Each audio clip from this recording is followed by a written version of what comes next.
Hello YouTube viewers and welcome to my all-time top 10 music albums. No particular order. I'll start off with this. It's Kraftwerk Autobahn. An amazing masterpiece of electronic music, I'd say. This album has inspired many artists. Some say it's like the electronic Beatles, if you like. It defied music as we know now. Amazing album. I first heard this probably about 1975, 76 on a children's TV program called The Changers, and they changed the credit sequence at the end to a portion of this music on this album here. And I thought, what is that? That is just an amazing piece of work. Electronic music, just brilliant. Came out in 1974 November, quite an old album now, but as I say, this defined a lot of music as we know now. Some amazing track. I mean, the track Autobahn goes on quite a long period of time. Just a great journey. Autobahn obviously is like the motorway in Germany. I've never been there, never been on it, but you can imagine driving down there, just listen to this album. I love music that takes on a journey, and this certainly does. It's a masterpiece, basically. Some stranger tracks on the other side. Basically, it's not all electronic music. I mean, you've got the guys playing flute and a bit of violin on here as well. Some strange pieces on the side. I mean, I like Comotal Melody. Excuse my German. There's two versions of that. I prefer the second one. The first one's a bit strange, which is fine. The second one's a really nice piece of music, and it ends with quite a strange piece with birds chirping and things like that. But the main reason for this album is Autobahn. I say defined electronic music as we know now. These guys were geniuses, basically. Still are. They're still going. I think some of the band members have left now, but Kraftwerk is still going and pulling the crowds as well at live concerts. Just their albums, very, very interesting, experimental, but very interesting pieces of work.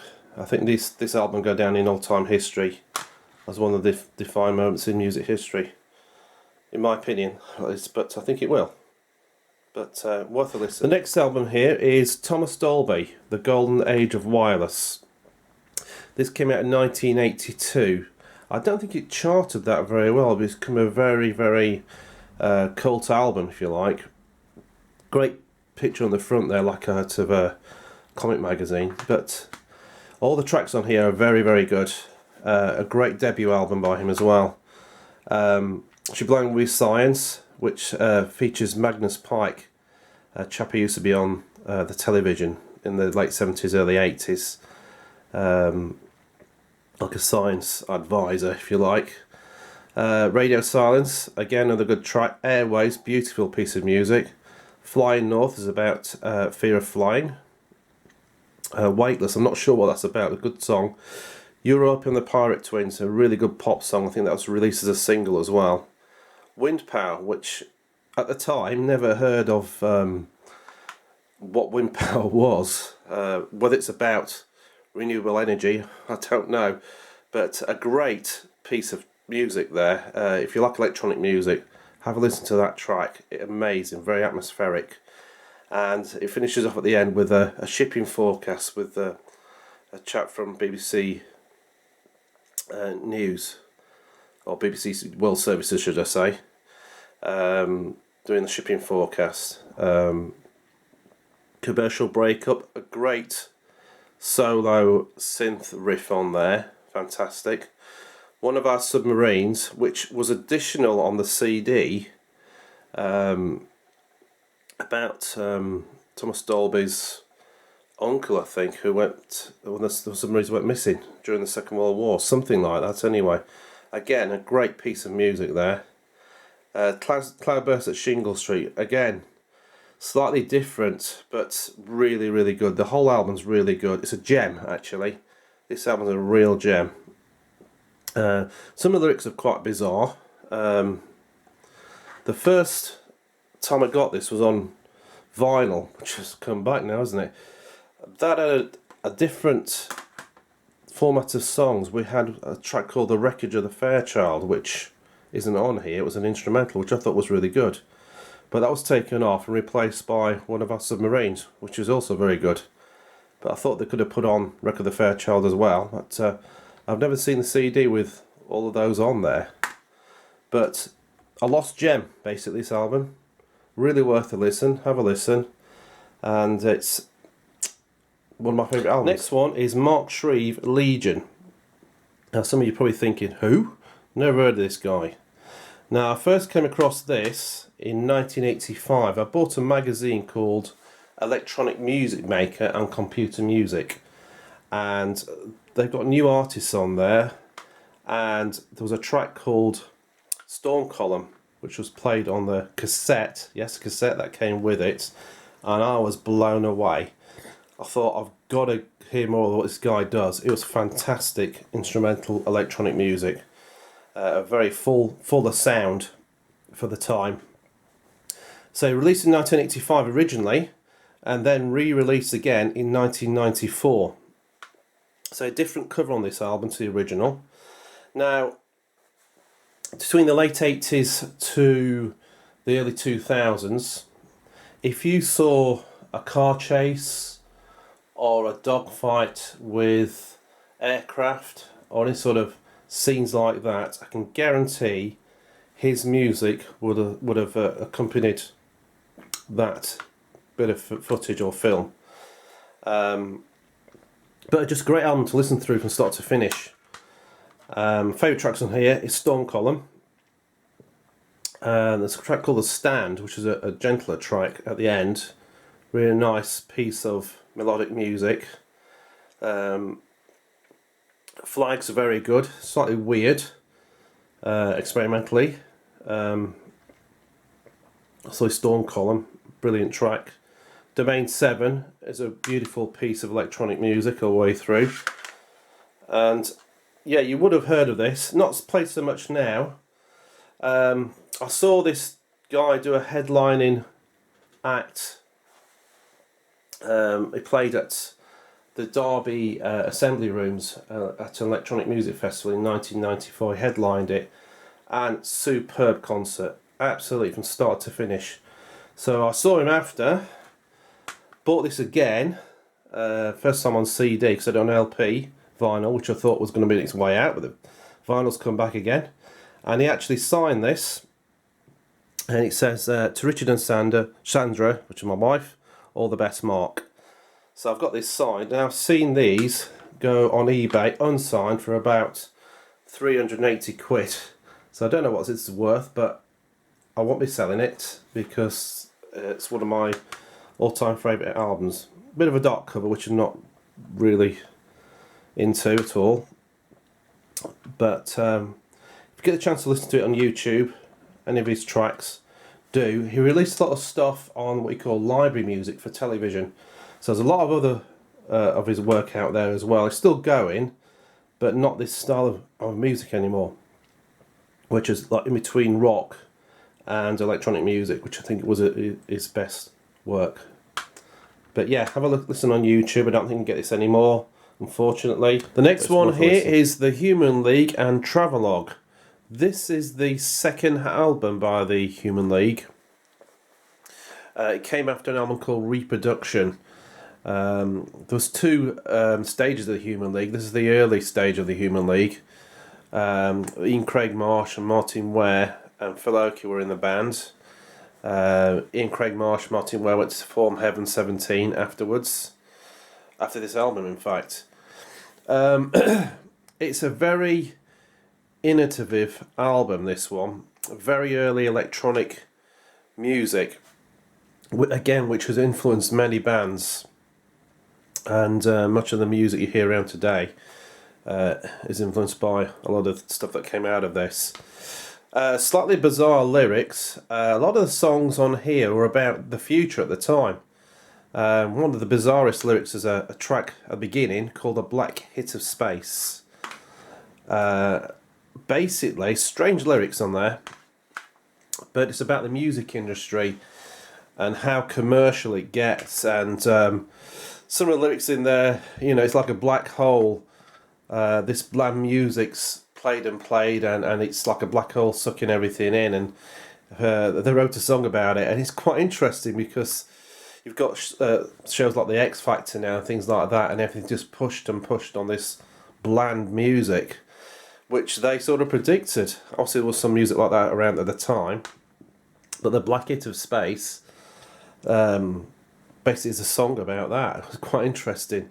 Also on here there's a track called WXGL Tonight, which is about automated radio stations that will happen in the future. Well, I think that's already happening. You hear these radio stations, they just churn out the same thing over and over again. Not quite automated, but not far off. A lot of the sounds here, obviously from Sheffield, were industrial sounds, and they've replicated this on a lot of their tracks, from the steelworks, etc. Most of which have gone now, there's not many left, but obviously the band from Sheffield was hearing that around the city, and that's influenced this album. Really good tracks on here. Gordon's Gin, which is an instrumental by Jeff Lynne. So not Jeff Lynne, Jeff Wayne. A cover version, Only After Dark. Really, really good tracks on here. I like Dreams of Leaving, which is about moving on from being stuck in the mud. It's quite a deep track actually. So some bizarre lyrics in here, but they've got some extra tracks as well, like Boys and Girls, which was a single. Tom Baker was in a B-side of that, an instrumental. Again, it really is worth a listen. Very innovative album. Next album here is New Order, Technique. This came out in 1989. Now it's very hard to pick a New Order album. One of my favourite bands. Still going very strong. Just released an album 2015 which has done really well. Very hard to choose a favourite album of theirs. Power, Corruption and Lies is very close to this. But this one here, I think all the tracks are really good on here. My favourite one is Vanishing Point. Quite a deep song. But musically fantastic. If you like electronic music and guitar music, this is the one. Round and Round. I mean, the lyrics in there are absolutely brilliant. The picture of me is the picture you see is no portrait of me. It's fantastic lyrics. The only one I'm not fussed on is Fine Town, which was a single from this album. It's okay, but a bit too commercial for me. But the rest of the tracks on here really, really good. I say I could go through all the New Order album collections and specify why I like them, because they're such a good band. Quite a strange cover. Again, they never used to put the title or the artist on the front, put some strange artwork on, or which seems to work. A bit of mystique about the band really. But next one here is Orchestral Manoeuvres in the Dark, Architecture and Morality. First heard this one was at college in 1982. I think this came out in 81, 82. All the tracks on here are superb, well crafted tracks. Sealand's one of my favourite. A lot of singles came out here, the Joan of Arc singles and Souvenir.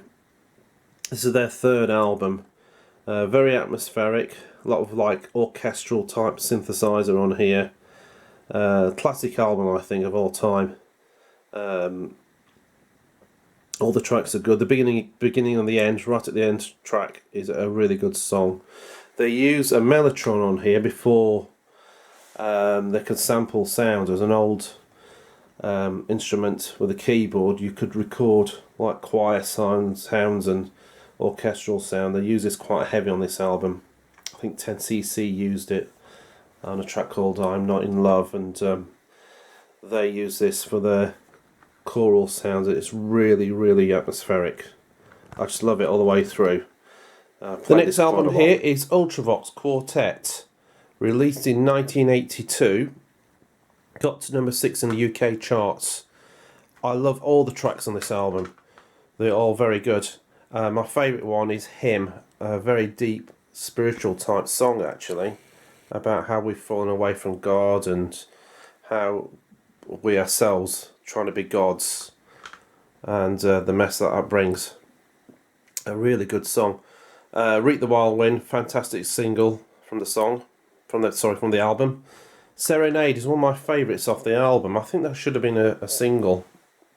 I just love the melody in that. The back-in piano is fantastic. This album was produced by a legendary producer, George Martin, produced the Beatles songs, and has done a terrific job on this album. Vision in Blue, another single, fantastic. And the end song is called the song We Go. I've seen this perform this song live a few times, and some great drumming in there. But all the songs on this album are very, very good. Love the synth solos of Billy Currie and his Arp Odyssey, which I've actually got one tucked in the corner down there. It's just released by Korg. Some great sounds coming out of that. So if you're a synth fan, again, another album. It's more of a light rock album, really.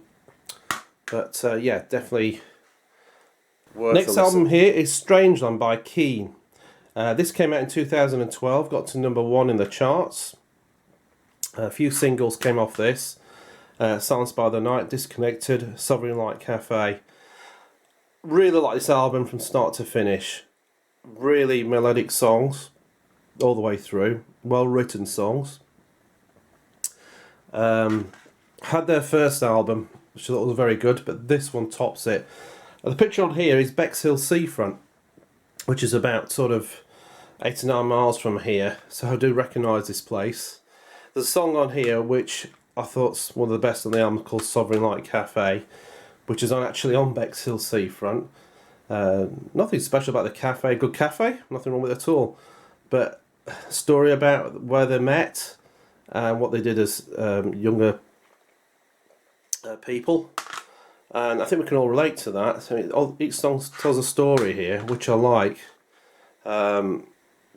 Favourite songs on here: Sovereign Light Cafe, On the Road Again, I think it's a really good song. Neon River, very, very good song. Melodic all the way through, well worth a listen. I've played this over and over again since we bought it in 2012. The whole family likes this one. Okay, the next album here is Violator by Depeche Mode. This came out in 1990, and a slight change of direction for Depeche Mode. They started using more guitars from this album onwards, so the mixture of electronic sounds and guitars, and this works a treat. My favourite tracks here are Personal Jesus and Enjoy the Silence, both terrific tracks, both singles as well.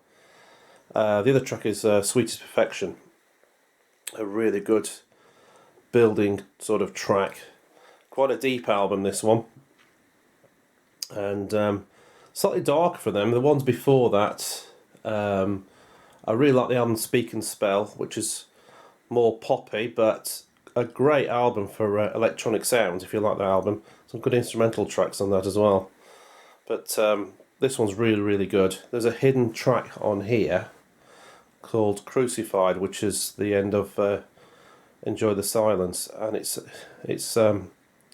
really makes the album. It's really, really good. The next album here is Upstairs at Eric's by Yazoo. This was released in 1982 and got to #2 in the charts. I love this album. It's very minimalistic synthesizer pop, as they put it, but it's more experimental, this album.